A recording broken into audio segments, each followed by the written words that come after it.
So today we're going to look at the pros and cons of owning a single family home and the pros and cons of owning a condo. So let's get right into it.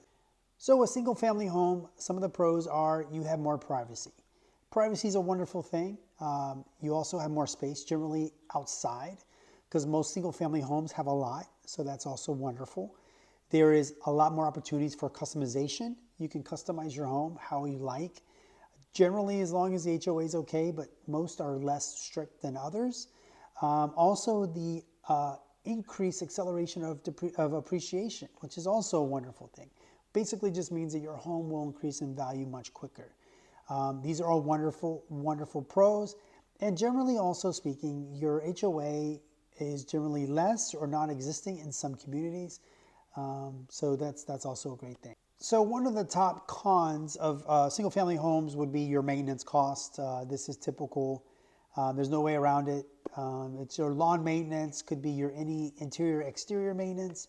What I mean by that is it could be your roof, it could be any air condition or HVAC maintenance, electrical, plumbing. These are all examples of maintenance costs that the homeowner is generally in charge of.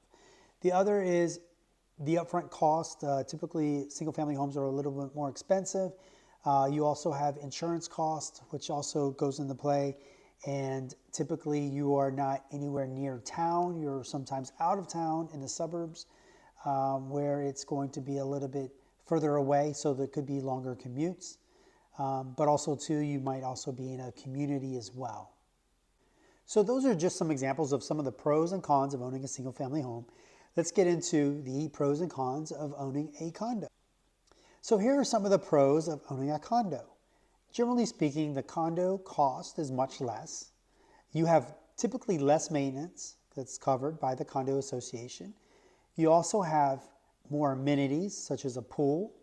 You're generally closer to shops and restaurants, which is really nice. And you have more of a community feel. One of the cons of owning a condo would be probably typically number one would be dues or HOA fees. In most cases, the HOA fees or dues are very expensive. Now, they do restrict you from doing anything customization or anything regarding your condo in most cases. So that most HOAs want to keep everything uniform. The other is your privacy. You don't have a lot of privacy in a condo. Typically, you have someone above, below, and on the sides of you. So that can be very challenging. Parking can also be an issue in some cases. The other would be your value of your condo could appreciate very, very slowly, unlike a single family. And of course, any special assessments. What does that mean? Special assessments mean that if the condo association decides to change the roof or update the exterior or do something within the community, generally it can be charged to the residents or the tenants of the property. So something that you should consider. At any point this can happen and it could be a hefty bill. The other is once the property is paid off, you still have your property taxes, but also you still have to pay your HOA. So there's nothing around that. But those are just some pros and cons of owning both a residential and a condo. I hope this was very helpful. If you have questions, I can help you with either. More importantly, I enjoy helping you guys as much as I can. Have a great day. Take care.